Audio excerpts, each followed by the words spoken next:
All right, we're going to get this webinar started. Hello, my name is Damon Lucas. I'm with the Office of Student Aid. For the next hour or so, we're going to go through kind of what understanding your financial aid offer looks like. We're going to have an example of what financial aid offers, what they look like, as well as just some other tips and tricks and some ways we can kind of help you as we go on. Let's start this. All right, so here is our agenda for the day. First, before we start going through that, we will have a Q&A section going on throughout the portion of this presentation. I'm going to ask you wait a couple seconds to start typing in questions because I'll be able to answer the first couple of questions here in the next slide or so. Just kind of wait before you start putting your questions in. As you kind of heard, this meeting is being recorded, so please do not post any personal information in that chat. This will be put online afterwards, so that's why we ask you don't do that. No emails, identifying information. Don't put any of that in the chat. Next, this meeting, as I said, will be recorded, so it will be posted next week on our YouTube page. Links will go out with that after this presentation is concluded. All right, we're going to now go on through this. So here's our agenda for the day. First, we're going to go over your free application for federal student aid or your FAFSA application. Next, understanding the financial aid offer, types of aid that may be available to you, some general next steps, as well as delegate access. Let me see. First, we're going to do a quick poll question for you folks.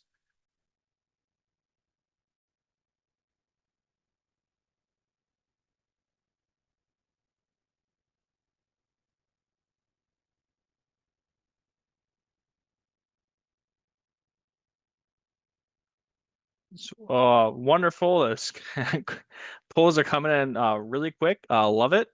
We'll just keep that open for another minute or another couple seconds.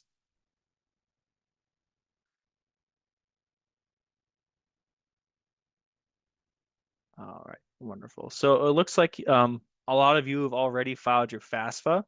Wonderful. I love that. If you have not filed your FAFSA yet, that's totally okay. There still is plenty of time to do that. So just because you haven't filed it as of this first cycle of awarding, it's perfectly okay. You have lots of time. So next, we will go on to what your FAFSA looks like. So as a lot of you have seen, this is your where you go to file your FAFSA. So for any summer admits we may have here, you will actually have to do a 24-25 FAFSA as well, in addition to your regular 25-26. Here, if you look, this is your primary page when you're applying for your FAFSA. You'll see in the bottom here, the 24-25. You just log in to start a new form. This will cover you for your summer session. The reason we do this is because summer is the end of the academic calendar year, not the beginning.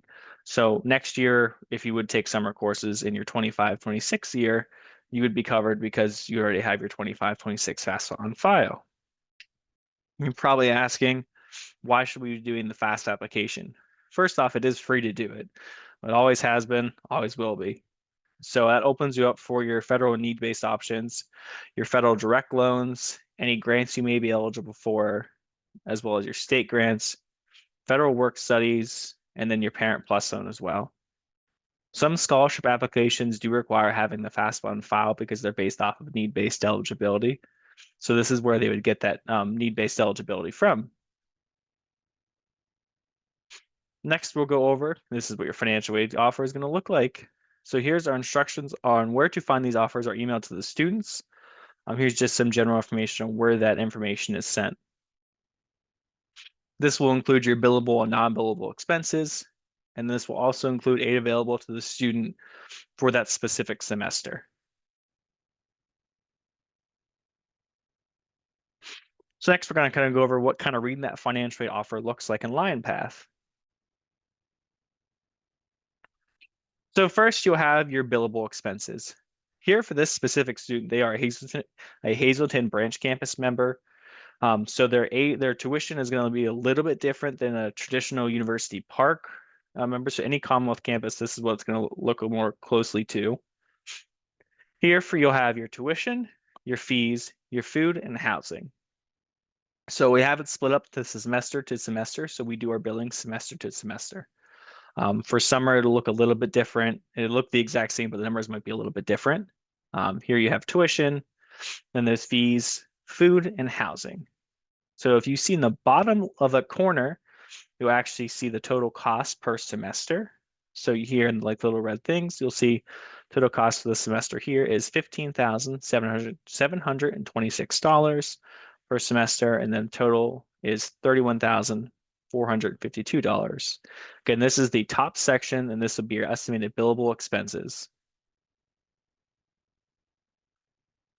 Next, we have what the actual aid offer, or the aid portion of the financial aid offer will look like. For this specific student, they were given a federal Pell Grant. They also had an estimated PA state grant and a supplemental grant awarded as well. And for this student, they were awarded a University Trustee Scholarship. So for the grants here, these are based off your FAFSA. So that's where it's really important to apply for that FAFSA, because here the student you see got a pretty substantial amount of money because of their level of need that was indicated. If this student would not have applied for the FAFSA, they would have not qualified for that need at all. And next below that, you'll see your direct subsidized and unsubsidized loan. So those would be for your first year, $5,500. For summer admits as well, you would get that $5,500 as well. So we'll jump back up to the scholarships I wanted to kind of go over. You'll see at the middle of the page there, you'll see the total for the scholarships. You see the $8,327, then $8,326. So this student in particular was awarded $16,653 of total aid or grants and scholarships. Then below you'll see they're offered the $5,500 in loans. So we then combine the two amounts. So you combine that 8,327 and the 2,750, and you'll get the total of $11,077 for fall and $11,076 for spring. That is the total amount of aid per semester. And then on the right-hand corner, very bottom right, you'll see the total amount of aid for the academic year, which would total $22,153. So that's kind of what your aid offer will look like. And this again is your estimated grants, scholarships, as well as unsubsidized, subsidized loans. Next, we have our non-billable expenses and or net price. So non-billable, or they're non-billable. You do not have to pay them. You're not going to be charged them. This is just so we can calculate your total cost of attendance. So your non-billable expenses will include books, course materials, supplies, transportation fees, your subsidized and unsubsidized loan fees, as well as your miscellaneous fees. So miscellaneous kind of ranges like laundry, stuff along those lines. Again, if you're going to be, you're not going to have a transportation fee billed to you. It's just a general cost of the estimate. That way you'd have a calculation for that cost of attendance, which is on the next portion, the next portion under net price. So here you have how we calculate that total cost of attendance. We add estimated billable expenses together with your estimated non-billable expenses.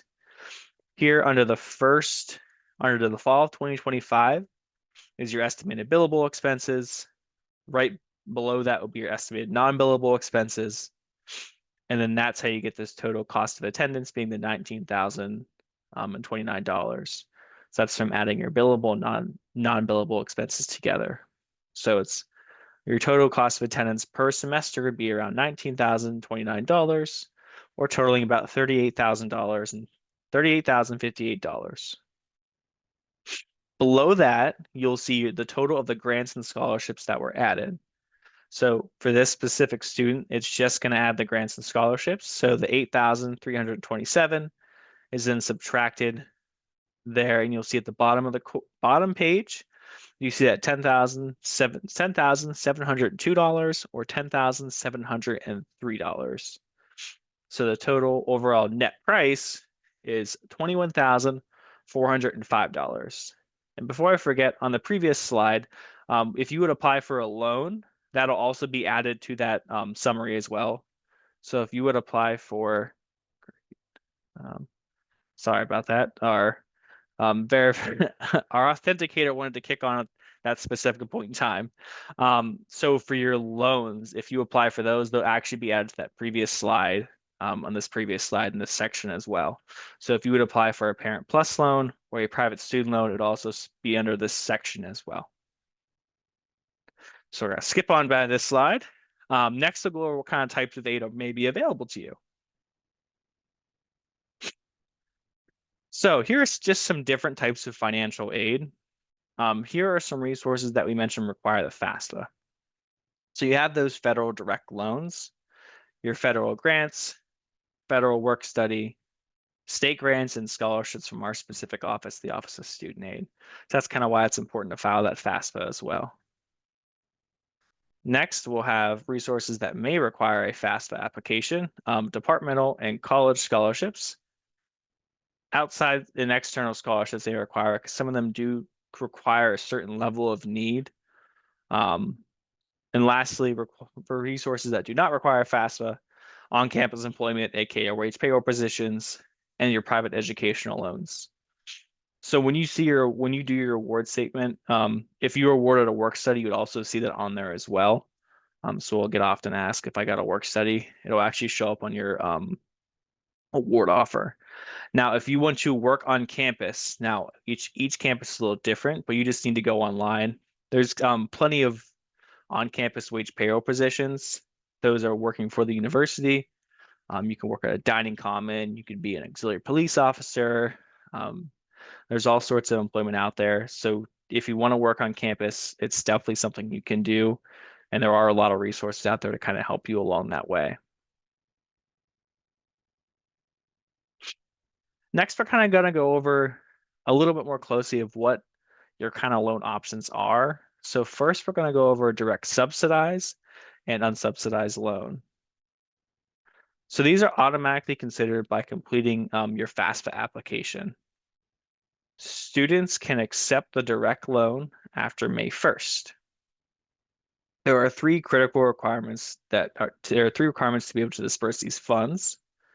You must accept it LionPATH. That's first and foremost.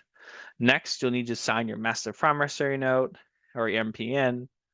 You'll need to complete your loan entrance counseling as well. You can do these on studentaid.gov before you get the reminder on the LionPATH to-do list. So after you accept those loans in LionPATH, you could actually just go to studentaid.gov and you can complete those two requirements. They're just found right below, like the middle of the page. They're right there. You'll see master promissory note and loan entrance counseling.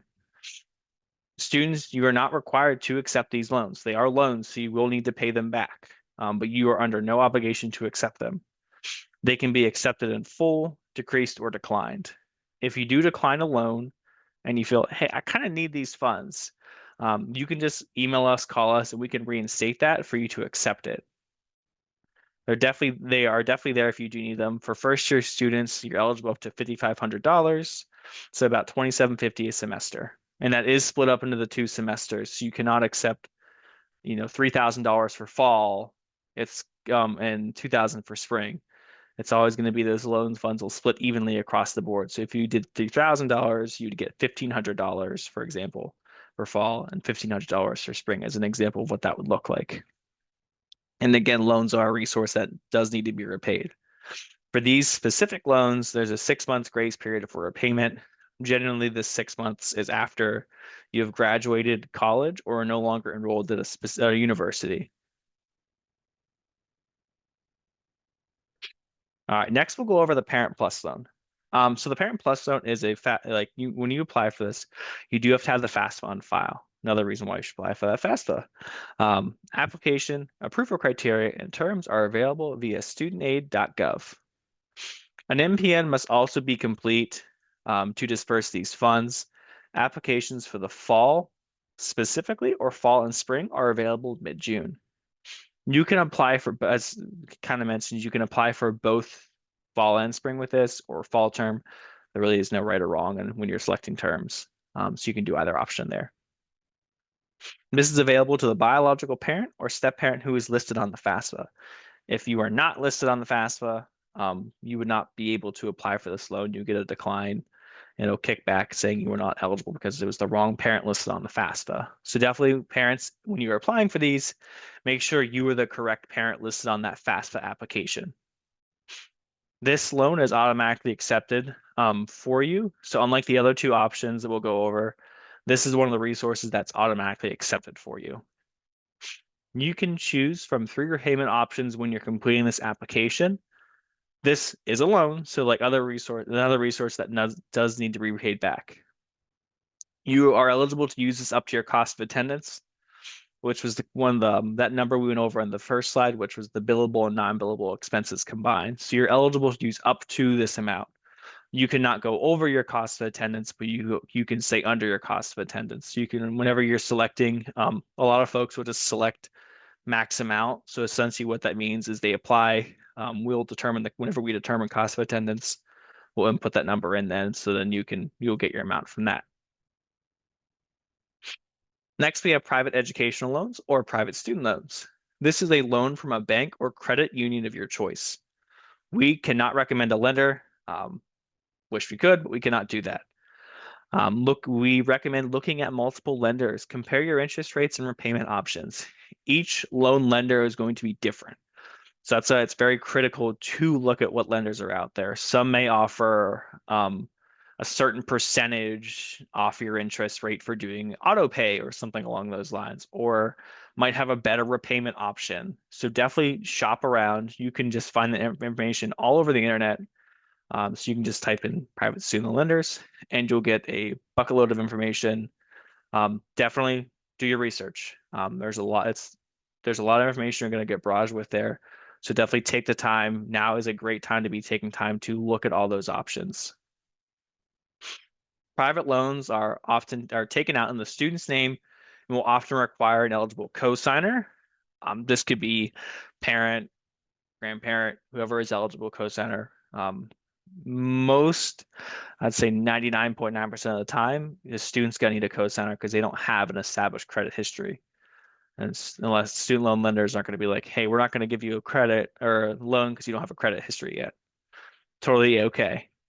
You can use a combination of the PLUS loan and private educational loans. So we'll often see a parent applies for a PLUS loan, and they also have a private loan as well on their account. So you can do both. There's no right or wrong. If you want to use just one or the other, totally okay. This, like all the loans, must be repaid. Applications for fall or spring, or fall and spring, are available mid-June as well. This must be accepted in LionPATH. So unlike the Parent Plus loan, this does need to be accepted. These are typically paid after the student graduates or is no longer enrolled as well. And this can be used up to that cost of attendance. So definitely important. We'll often get emails saying our loan has been waiting for certification for 2 weeks. What that means most of the time is that you actually need to go on to accept that. So if you ever have an email saying, hey, our loan lender is saying we are waiting on certification from Penn State, it means your student hasn't accepted that loan. So definitely if when you're applying for those loans, be double checking LionPATH pretty frequently. That way you can accept those, because if you don't accept them, you're withholding your funds and you want to get those balances paid off quicker. That way you don't have to worry about that hassle that comes with that. All right, so next, kind of some information on looking for some scholarship opportunities. So you should be reviewing college and campus websites for criteria and availability. We definitely recommend you searching for your scholarships outside of Penn State. Here are some of the search engines we recommend. We've vetted, they're all verified, they're all authentic. So you can look at any one of these websites, apply for as many scholarships as you can. It is a great opportunity. There's a lot of them out there, and there's a scholarship for everything, and I mean everything. So definitely be taking the time to shift through those. I'd say a couple hours a week or so, be research or searching through those because they update weekly, often daily too. So if you do it towards the latter end of the week, you'll be seeing the ones that are updated through the week. So definitely be looking on through those, seeing what all is out there. There's a lot of them out there, so definitely be applying. You can also use your or research your local opportunities. Local clubs like Rotary clubs, NHS, Scouts, and this thing's doing this again. I do apologize for that. I don't know why it's doing that. It's probably going to do that again, so I'm going to apologize for that now.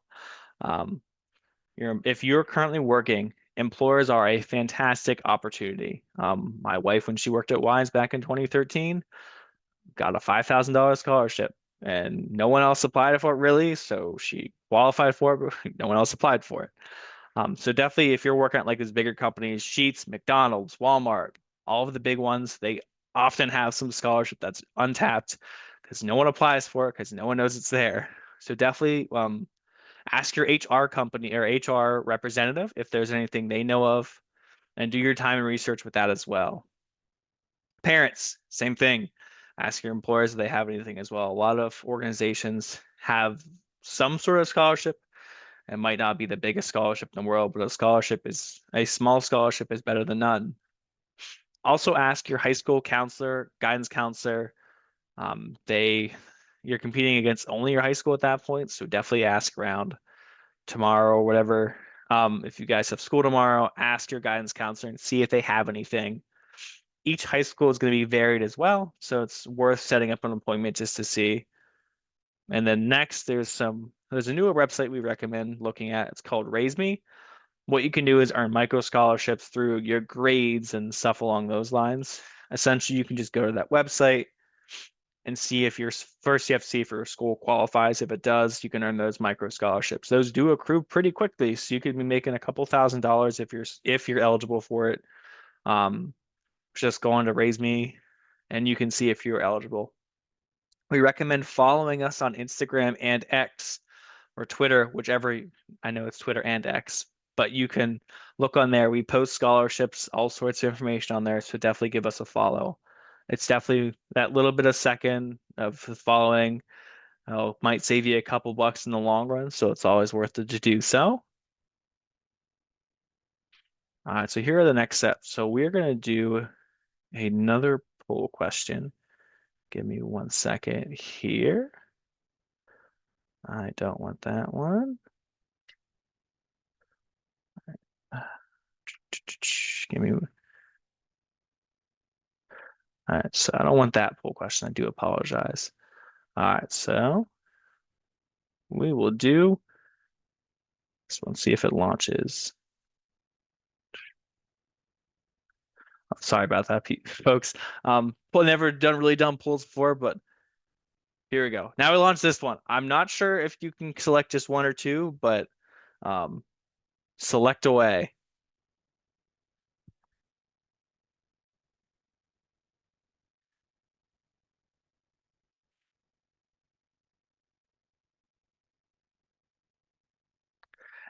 It's kind of a trick-ish question to see if you folks are paying attention. I'm not sure if you can actually select both the questions on there. That might be correct or not.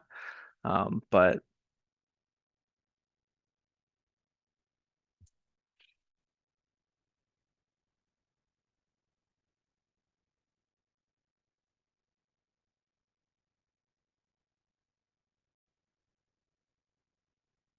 so we're going to keep this up for a couple more seconds. You guys are doing great participation here. I greatly appreciate it.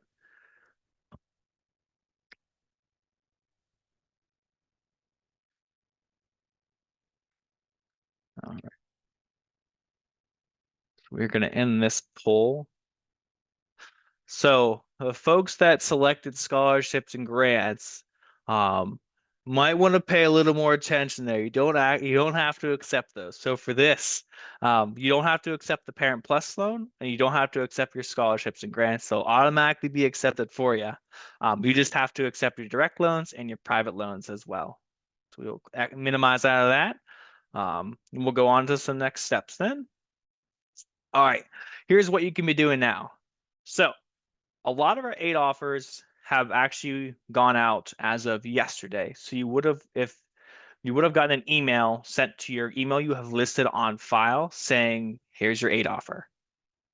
So if you did not get your aid offer yesterday, there may be a couple of things that happened. We'll kind of go over that a little more in the Q&A section of things, but it's perfectly okay if you did not do that. But yeah, aid offers have been going out. They're going to send to your emails you have on your file, and they will go to your personal email, not your Penn State emails. And these will only go to the parents as well. This will only go to the students. Sorry, this will not go to the parents. It'll only go to the students. So What you can be doing now, accept your offer to Penn State if you so wish. We would love you to do so. We obviously want to have you here. You can also be reviewing your to-do list items for action, or to-do list for action list items. You can be providing delegated access to anyone that may call on your behalf. And then you can be looking for some additional resources as well. So what needs to be accepted? We're really going to hammer down on what needs to be accepted because a lot of folks will forget to accept these things. So after May 1st, you'll need to accept your federal direct loans, your subsidized loans, and unsubsidized loans as well, your private alternative loans or your private student loans. And if you are offered a work study, you will need to accept that as well. The last resources, though, you do not need to accept these, your grants, scholarships, and Parent Plus loans. Again, you do not need to accept the bottom three. The top four you will have to accept. All right, as we mentioned on the previous slide, I'm just going to show you kind of what delegated access looks like. This is granting permission for others to be able to see and access information to a variety of items. We need this to have a more detailed discussion of the student's aid, as well as a couple other things. When you're selecting this, if you want to go over the student's aid package or financial aid, you'll need to select financial aid from the menu on that delegated access. We definitely recommend selecting holds and to-do list as well. My grade is required to be selected if you're to speak about eligibility and SAP requirements or SAP as well. With delegated access, others can review your information online. So just here's kind of how you grant delegated access. On the bottom left-hand corner, it's kind of hard to see in this example, but you'll select at first the My Information button in the top right of LionPATH. You'll then click Grant Delegated Access in the bottom left-hand corner. You'll then create a new delegate. You'll follow the instructions in the middle of that. When you call in, email us, we identify the delegate using the email address you have provided. So parents or whoever your delegate is going to be, when you call in, you'll need to provide your name and email address, as well as the student's information as well. So that's why it's always important to remember what email address you put down. A lot of folks may have multiple emails, so please remember what email you put down. That way when you call, we're like, that's not the right email. That way we know what email you're working with. All right, so here's just some, if you need help with financial strategies, here's our contact information.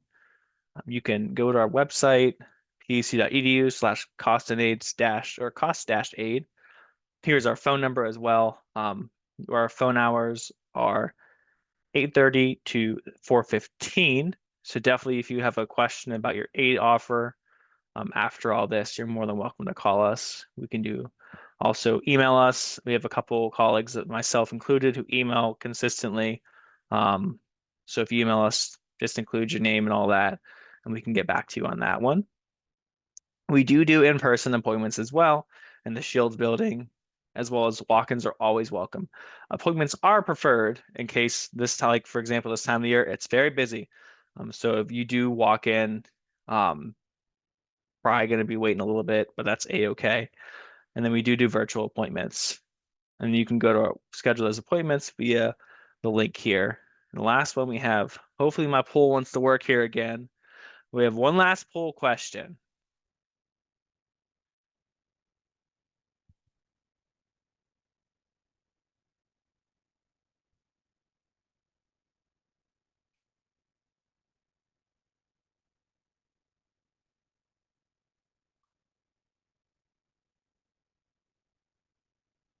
I'm glad you guys were paying attention. I was really hoping you got tricked up here, but great job. I'll kind of let that go for a couple more seconds. All right, so we're going to now go to a live Q&A section.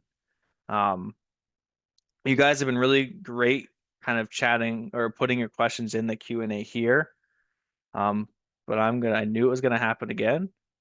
I do apologize for the interruption with the authenticator going off, but I'm going to hand it over to my colleague Craig, who is going to answer a lot of your questions live. for the next 29 or say like half an hour or so. We'll try and get through all your questions. Please include that chat. I'm going to say if you do raise your hand, we're not going to be able to do anything with that. So just type your question in the chat. We'll kind of go from there. Craig, are you on? I am. All right. Thanks, Damon. I apologize. My camera might be a little bit dark, but it should lighten up here a little bit as we get going. So I'm going to go through and answer some of the questions that I had set aside from ones that we had submitted before the webinar began. And if somebody can kind of monitor the Q&A and let me know what other questions we have when we're done, that would be great. All right. So first question, probably the one that we got the most often was, when will the aid offers be out and how can we view it? So as Damon said earlier, if your FAFSA was filed and we were able to process and load it here at Penn State, you should have received an email from us either yesterday or today telling you that your aid offer is out there. As Damon said, if you did not receive that email, then that means there could be an issue with your FAFSA that we need to figure out, or it could be that you just chose not to file the FAFSA, or you're not eligible to file the FAFSA. In either case, those students that chose not to file or are not eligible, your aid offers and information on costs will come out sometime in early April. And we did show you there earlier how to view those offers. So I saw a question earlier asking to see that screen again. So Damon, if you might be able to find that screen on viewing the aid offer, that would be helpful. All right. Another question that we got quite often kind of leads me to the second part, and that's information on aid for international students. So again, those students who are not eligible to file the FAFSA. Unfortunately, all the aid that goes through our office is tied directly to the FAFSA. So for our international students, if you're not eligible, your aid options are going to be very limited, unfortunately. So you do have the option to be able to apply for those academic college scholarships that were mentioned earlier. So we definitely encourage you to go out to our site, take a look at that chart that's out there, because every college has a different process. They have different timing. Some have application deadlines, some don't. So you want to make sure you use our site to your advantage there and take advantage of that.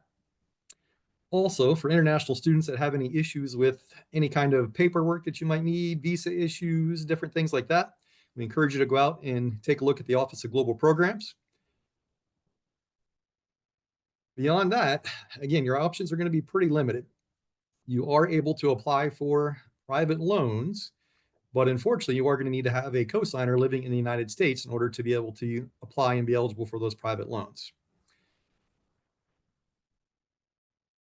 All right. Another big question that we've seen here, especially since those aid offers have gone out yesterday, is there any kind of appeals process? Can I request for more aid? And even though we would love to have every single person come and join the Penn State family, unfortunately, it's just not possible for us to be able to do any kind of negotiations. With over 100,000 applications, nearly 100,000 students system-wide, there's just no way it's possible for us to be able to go through and do that. So as far as a straight out appeals process for more aid, unfortunately, there is not one. You know, we don't match offers from any other schools. There really is no type of negotiation. Now, I saw some chat questions mentioned earlier. What happens if I had a reduction in income? For those of you that filed the 25-26 FAFSA, obviously it's based upon your 23 tax data. So what happens if you had a reduction in income? Parent was laid off. Maybe there was an increase in your income for 23, but that's not something that's going to be showed on your 24 taxes, or maybe even 2025. Is there a process in place for that? And the answer is yes. We have what is called a special circumstance team. And what you can do is, once your student has given you delegated access, and once you have the tax return and W-2s in hand, that's the key. We must have the tax return and W-2s. So if the reduction in income occurs for 2025, we're not going to be able to review that until next year when you file the 25 taxes. But what you'd want to do is ask to talk to that special circumstance team. If somebody on the team is available, they'll speak with you on the phone. In about 5 to 10 minutes, they can do a simulation, pulling information from your tax return and your W-2s, and they can find out if the aid eligibility is going to change for the student pretty quickly. If it does, they will explain to you what the process is, tell you what kind of paperwork that you're going to need to submit, and kind of explain how that works to make sure that we can get you that additional aid. If the change again is for 25, again, we have to wait until next year when the taxes are filed. But the good news is any change to aid eligibility can be obtained retroactively. So even though we can't physically take a look at the special circumstance until then and can't make any changes, any change in aid could still be obtained for the current academic year at that time.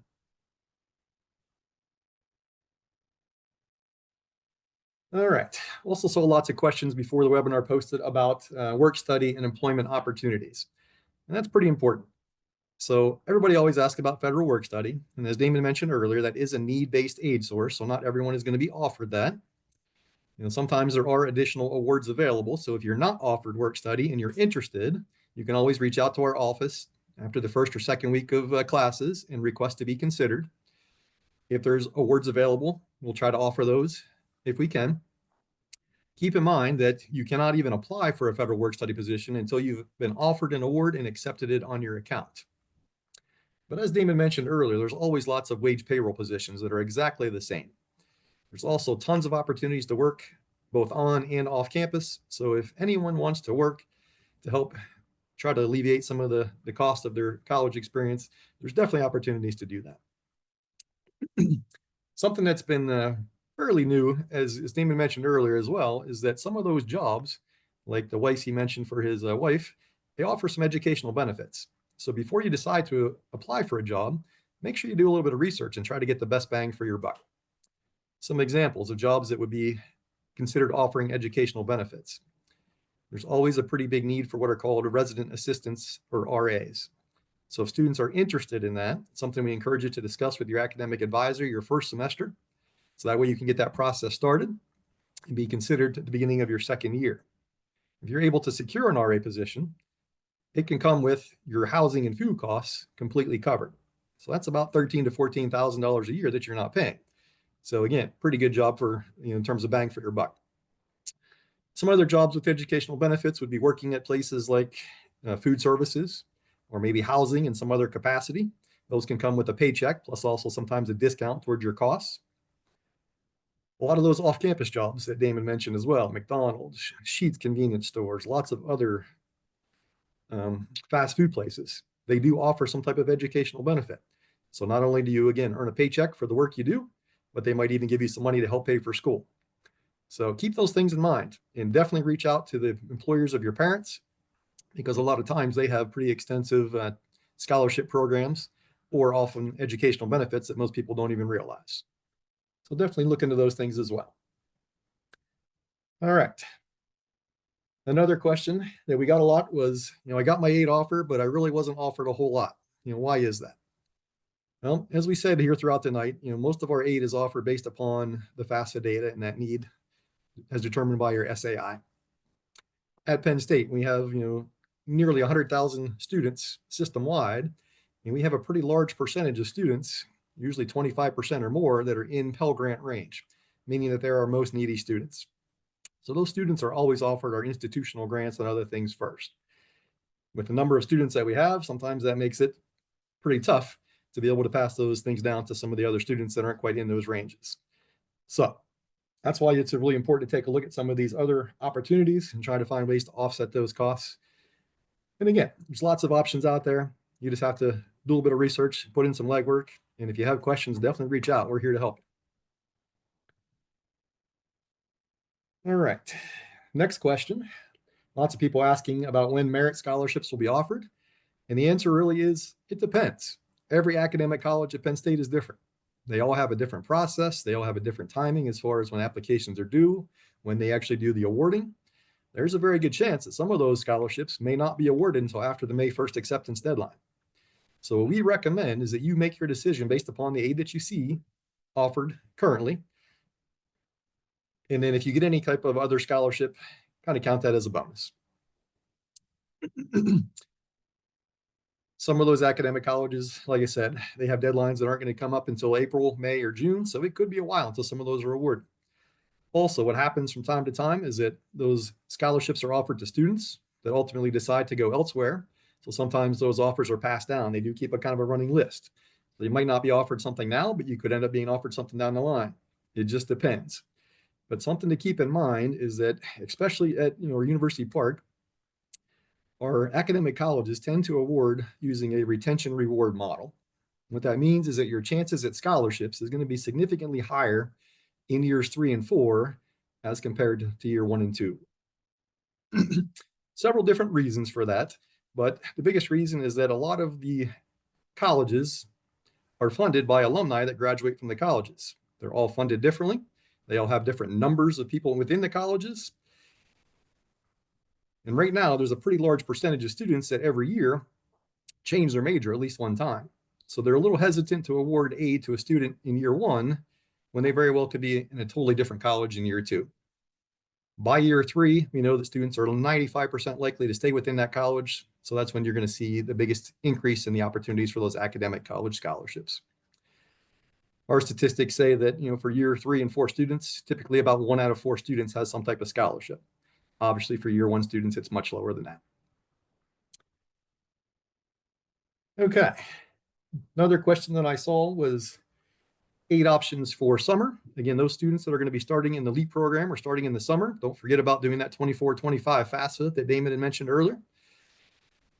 Aid options for the summer typically are pretty limited, but the nice thing about starting in the summer is you haven't used the $5,500 in direct student loans for the current academic year. So the student's going to get that full $5,500 in direct loans available just for the summer. For students that are in state taking 6 credits for the LEAP program, that's going to be enough to pay for a pretty good portion of your costs associated with the summer. For out-of-state students, it usually pays for about half or so. You will get a new set of $5,500 for the following year as well. Now, something to keep in mind is there is what's called an aggregate limit of loans that you can get for your career. If you use the $5,500 for the summer and use the maximum amount for every semester thereafter, you will end up being about $1,500 short for your final semester. So just something to keep in mind. Also want to keep in mind that if you use the $5,500 for the fall and the spring, when it comes to that following summer, you would not have that eligibility left because it is for the whole entire academic year. All right. Next question that I saw quite a bit was questions about what FEA was. FEA is the Pennsylvania Higher Education Assistance Agency.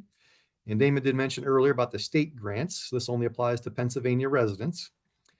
So as was mentioned, at some point here, hopefully within the next few weeks, students are going to receive emails from FEA to set up their Grant Us account. It's a new account they started last year that you have to use to apply for FEA grants.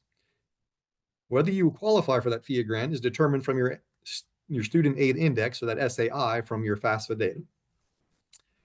Even if you're not necessarily eligible for the grant initially, you should still set up that Grant Us account because there are programs for second-year students, for students that are just a little bit outside of that range. So there are other programs. You definitely want to make sure you set up that account and have that taken care of. One thing to be aware of is that those links for FEA typically are only valid for 24 hours. So if you missed the 24-hour window to go through and set up the account, you'll need to request a new link to have it set up again. At least that's how the process worked last year. We're assuming it'll be the same this year. All right. I think the last question that I had that I saw quite a bit was if there's any kind of aid sources specific for our out-of-state students. And the answer is not really. Almost all aid sources we have are available to any students, whether they're in-state or out-of-state. But there is one resource that we do recommend out-of-state students take a look at, and that would be to tap into your local alumni associations. No matter where you live in the country, probably within an hour or 2, maybe 3 of where you live, there's an alumni association for Penn State. That's one of the greatest things about the university. There's alumni everywhere. So do some research, find your local alumni association, and that's a good resource for some scholarship opportunities for those out-of-state students. All right. I think those are most of the questions that I had from before the webinar was done. So if anybody can kind of jump in and let me know what other questions we have in the chat, that would be fantastic.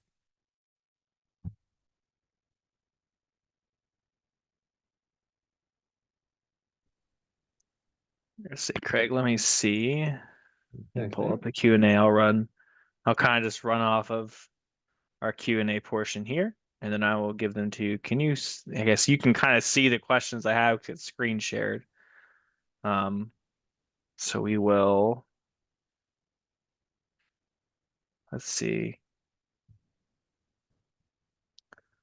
I think one's on here. I'll start at the bottom because they're the newer ones. Where can where can you find your student aid report or the SAR?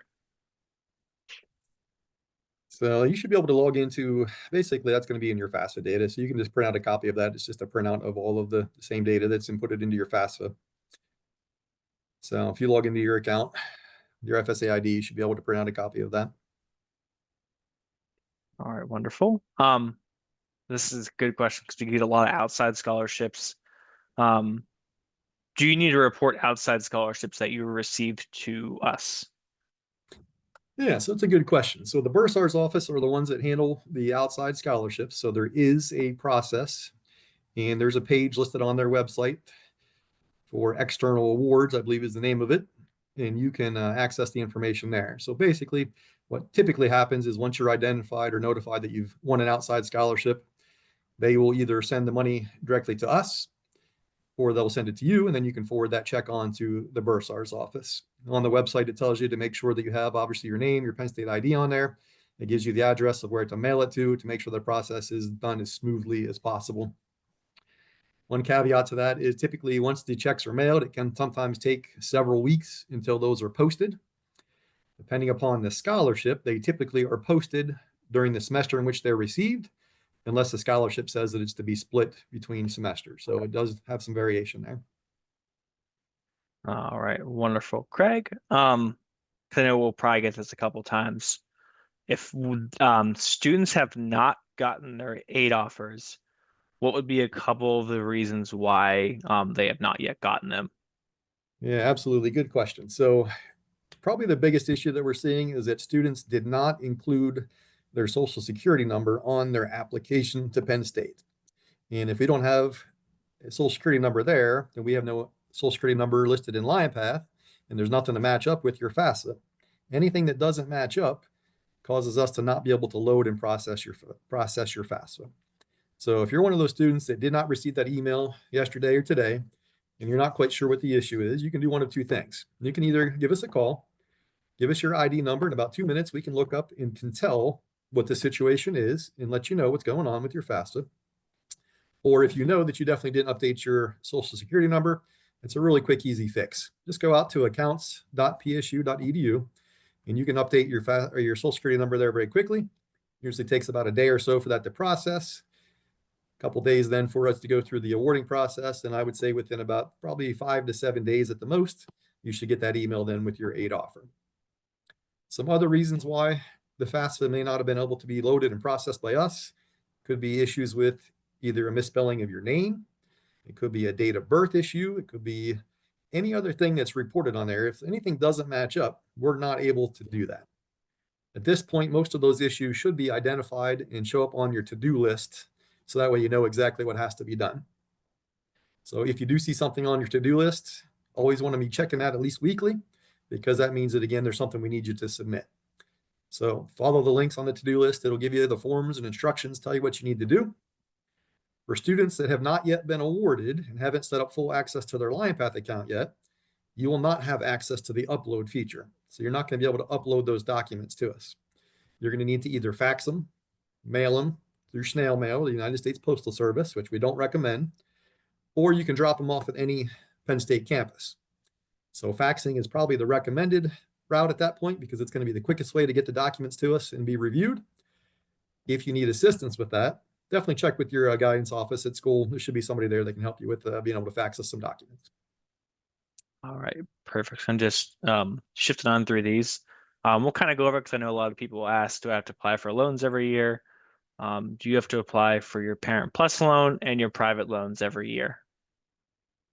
Yes, you do. You actually have the option to, apply at a semester at a time, or you can apply for the whole entire academic year. Well, why really do two applications in 1 year when you can do one? So that's kind of what we recommend. Whenever you get your costs for the fall semester, your spring semester should be the same as long as you're taking full-time credits and everything. So double the amount you need, and then you can have it taken care of for the year. Okay. So typically the loans are going to be set up to apply for the year at a time, although you can choose to do a semester at a time. You just have to be careful with the loan term dates. Same thing is true regardless of whether it's the Parent Plus or the private loan. They are only good for the academic year. So you would have to do those every year, just like you have to file that FAFSA every year as well. All right, wonderful. And also, I saw someone put their LionPATH number. Please don't share your Lion or your Penn State ID number or any personal information. This will be posted online. So if you post your social security number, it's gonna be on YouTube after this. So please do not post that in the chat.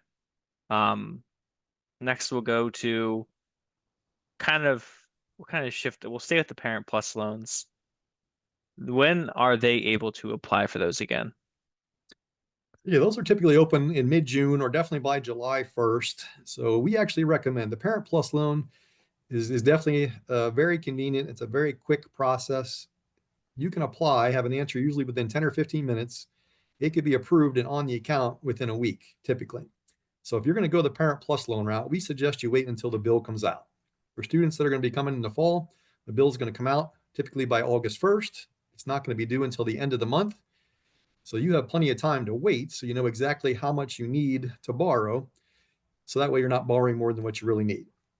Good news is if you do apply for the max amount, decide that you don't need all the funds, there are ways to return the funds. But one thing that I will caution you with the Parent Plus loan is there is an origination fee. Just like those direct student loans that we talked about, the $5,500, there is a 1% origination fee for those. The Parent Plus loan has a 4.228% origination fee. So if you apply for exactly what you need to cover the bill, you're going to end up being quite a bit short. So we have a nice loan calculator sheet on our website that kind of helps you take all that into consideration. So use that resource and it makes it much easier to determine what you need. All right, wonderful, Craig. So kind of just the general roundup of are there still merit-based scholarships being awarded as well as the academic colleges? Are they still conducting their awarding at this time? Yeah, as I stated earlier, it really depends upon the academic college because they're all different. You know, if you look at the chart on our website, some of the applications, the deadline isn't until April, May, or even June. So, and as I said before, too, what happens is sometimes those scholarships are offered to other students that ultimately decide to go elsewhere, and they do kind of keep a running list. So there have been times in the past where we've seen some scholarships not awarded until June, July, or even maybe August. But you know, as we said, you got to make that decision by May 1st. So make your decision based upon what you see now, and then if anything comes between now and then, just kind of count it as a bonus. But as we said before, typically though, again, they do tend to award a lot more in year 3 and 4 as opposed to upfront year 1 and 2. All right, wonderful, Craig. And we're getting a lot of questions about work studies. First, if a student was not awarded a work study, who would they contact to be put on the wait list, and like how can they go about essentially getting awarded a work study? Yeah, so you can basically reach out to us any of the way that you can contact us, either in person, by phone, or even email, and let us know that you're interested. We can put a request out to have you considered, and they do kind of keep a list once they decide if there's awards available. We do have to make sure that you're eligible because, again, federal work study is a need-based aid source. So if you have no need, based on that formula of taking your cost of attendance minus your SAI, you would not be eligible. But again, wage payroll positions, exactly the same as work study, works the same. It's just a matter of who's paying the bill. So always lots of opportunities for employment regardless, but that's what you'd want to do. Just reach out to us and contact us. We do have some people in our office that specialize with federal work study positions and opportunities that they're always available. So definitely check out the work study page on our website. If you're interested, we have a Nittany Lion Reads and Nittany Lion Counts program. Those are good ones. So definitely take a look at that as well. All right, wonderful, Craig. And kind of a follow-up for this to be for the go back to the state grants. When students complete the FAFSA, when should they expect the email from FIA saying to create their grant us accounts? That's a great question. From what I know, we were told recently that they should be coming within the next few weeks. But from what we've learned the last year with FIA, it's always a guessing game. We don't know. We hope things are going to go a little smoother this year than they did last year because there was lots of changes with everything last year. But hopefully, I would say within the next month, students should be receiving emails. So just kind of be on the lookout for it. And like I said, it's only good for 24 hours if they do it the same as they did last year, but you can easily request a new link and it's not a big deal. Setting up the account really only takes about 2 minutes. It's very quick and easy. So should be a piece of cake. All right, wonderful. So I'm gonna hop back on camera too. So are going to give about a 5-minute warning. You got folks are asking fantastic questions. So there was one question I was asked about the bus stuff or the buses on campus. So I'll just do that one because I know all the information on that one. So for students who aren't want to kind of go off campus, that's just general information, is that they have three bus links, the blue loop, the red loop, or red link, blue loop, and the white loop. I think is what they are. They do go all around campus. So we do have a couple options if you're trying to get off campus as well. So that one came up. I was like, I probably should go with that one. So Craig, you have a 529 plan, correct? Did. Unfortunately, it's expired at this point or used up, but yes. The reason I was asking that is because we had a couple questions about how those are, um, how did you apply that to your balance? Because I know a lot of folks will ask, how do I get this put to our balance? So how did you do Absolutely. that? Yeah, so it's going to depend upon who the provider of your 529 plan is. So you want to reach out directly to them and ask them what the process is. For the one that I had in particular, it was very simple. I could request the funds to be transferred to my personal bank account. Usually it was there within 2 business days. And then I would send an e-check to Penn State, usually there, and apply to the student's account within, again, 2 days. So it was very quick and easy, but there is some variation between the 529 providers. So definitely check with them and they'll kind of explain to you what that process is. All right, perfect. I knew you had information on that one because I know so usually our Bursar office does that one, but Craig I know has a 529 plan. Um, so I know we're kind of wrapping up on these. Um, Kind of the general question: are scholarships only need-based, or are there merit-based scholarships out there as well? Yeah, good question. I would say primarily the majority of them are going to be both a combination of merit and need. There definitely are some that are merit only, and the ones that are merit only would come directly through the academic colleges. I wonder if as we kind of um, whittle down through our Q&A here. Just trying to see if there's new other ones. Um, let's see. So kind of wrap up the SCEF question. If a family had a change in taxes in their change between 23 and 24, how do they go about contacting us? Yeah, just call our general office number. It's listed there on the page. And then again, just ask to speak directly with the special circumstance team. I used to work on that team. I don't any longer, but I know there's a few people that still do I worked with. So if they're available, they'll try to take your phone call at that time. If they're not, somebody will take all your information down with a callback number, and typically they reach back out to you within 3 to 5 days. So again, two really important things. Just make sure that you've been given delegated access, because if you try to call in without that, we're not going to be able to speak to you. And number two, make sure you have the tax return and W-2s in hand when you call. That'd be really helpful. All right, wonderful. So we're gonna try and take kind of guess one more question. Guess if you want to answer in the minute. Um, so if a student um, has questions about everything, I guess I'll just say this. If you do have questions about your student aid offers or any questions along the way, please feel free to reach out to us. Our number is listed there. We are here to help. We know this process is quite stressful. You're making a big decision, and we want to kind of help aid you along that way. So if you have any questions, always please feel free to reach out. You can email us as well. We have a whole emailing team that is out and about there and ready to email you back at a moment's or usually give us like a couple days to respond back, putting the time of the year. But with that being said, I just want to, so we'll see. I'm just going to double check to make sure everything's all good. Yep. Um, I just want to thank you all for being here. We greatly appreciate you taking time out of your day. I know if you're phoning in from afar, it's probably late there. Um, but thank you all for being here. And we're just kind of gonna let the folks who are answering those last questions just double check no one else answering. We're gonna let those last questions be answered. But I hope all you folks have a great rest of your day. If you have any questions, please do not hesitate to reach out to us. We are definitely here to help you. And you folks have a good rest of your evening.